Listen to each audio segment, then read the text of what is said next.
World کیسے بنا، اس چیز کے تعلق سے سائنٹسٹ بڑے زمانے سے آبزرویشن کر رہے تھے. جب پاورفل ٹیلیسکوپس انوینٹ ہوئے، انہوں نے یونیورس کو آبزرو کیا.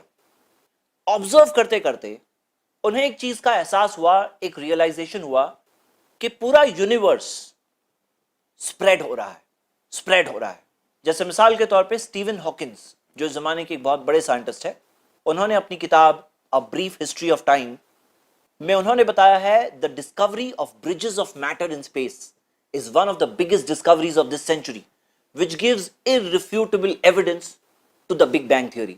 وہ بتا رہے ہیں کہ یہ جو bridges of matter space میں ملے، اب انہوں نے کیا کیا کہ دیکھا کہ یہ جو bridges of matter ہے، الگ الگ جو میٹر ہے، اب یہ ہم نے جو دیکھا کہ یونیورس سپریڈ ہو رہا ہے، تو جب سپریڈ ہو رہا ہے تو یہ الگ الگ جو کمپوننٹس ہیں جوڑا جائے، ان کو اگر دیکھا جائے کہ ان کے بیچ میں ڈسٹینس اتنا تھا، ابھی ڈسٹینس اتنا ہو گیا، ان کے بیچ میں ڈسٹینس اتنا تھا، بڑھ گیا، یعنی کہ ہر جگہ پہ بڑھا جا رہا ہے، تو اس سے انہیں پروف ملا کہ یونیورس ایکسپانڈ ہو رہا ہے، سپریڈ آؤٹ ہو رہا ہے.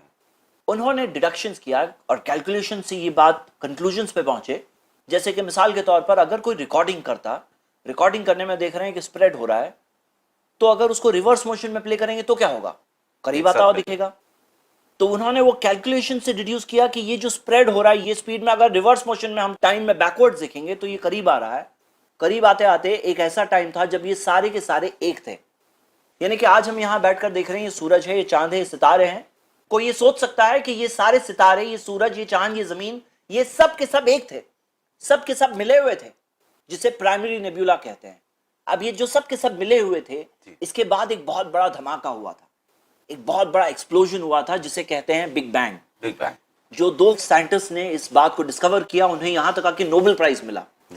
بعد میں جا کر جو یہ تھیوری مانی جاتی تھی شروع میں، اس کے پروفز اور پروفز ملنے کے بعد اسے آج فیکٹ کے طور پر مانا جاتا ہے.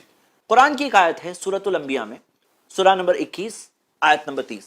اللہ تعالیٰ نے فرمایا اولم یر الذین کفروا، کیا وہ لوگ جو انکار کرتے ہیں، کیا وہ یہ دیکھتے نہیں؟ ذرا الفاظ پر غور کریے. اللہ تعالیٰ نے وہ لوگ جو اس کتاب کا انکار کرتے ہیں، محمد صلی اللہ علیہ وسلم کا انکار کرتے ہیں، انہیں اس بات کو دیکھنے کہا ہے. یعنی کہ ان کے لیے کچھ خاص بات ہے یہاں پر. ان السماوات والارض کانتا رتقا ففتقناہما، کہ آسمان اور زمین یہ دونوں کے دونوں رتقا. عربک زبان میں رتقا کا مطلب ہے گھلے ملے، سلے ہوئے، سٹچڈ.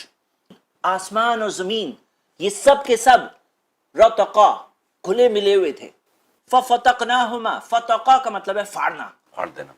یہ اللہ تعالیٰ نے کہا ہم نے ان سب کو سپلٹ اسنڈر کر دیا. وی سپلٹ دیم اسنڈر.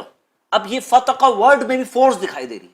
اگر آپ اس آیت پر غور کریں تو کلیئرلی دکھ رہا ہے، کسی بھی دیکھنے والے کو یہ دکھ سکتا ہے کہ اس میں یہ بات دی گئی ہے کہ یہ سب کے سب ایک تھے، جو آج پتا چلا ہمیں.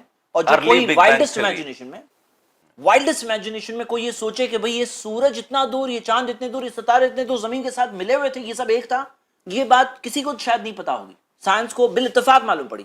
قرآن میں یہ بات 1400 سال پہلے سے منشنڈ ہے، اور قرآن انچینج بک ہے. اللہ تعالیٰ نے بتایا کہ یہ رتقا گھلے ملے ہوئے تھے اور یہ فتقا فورس کے ساتھ الگ ہوئے ہیں. فورس دکھ رہا ہے ورڈز میں. تو یہ بات کسے پتا ہو سکتی تھی؟ سائنٹسٹ تو بعد میں آ کے ڈسکوری کر رہا ہے، لیکن جس نے یہ پوری کائنات کو بنایا، جو اس کا کریٹر ہے، اسے تو یہ بات فار شور پتا ہے. He knows everything. He knows everything. تو پتا کیا چل رہا ہے کہ یہ بک جہاں سے آئی ہے، جو اس بک کا آتھر ہے ان ریئل، وہ آتھر کو یہ بات پتا تھی long before the scientist discovered. Scientist نے ڈسکوری کی اس سے بہت پہلے ایک بگ بینگ تھیوری پتا تھی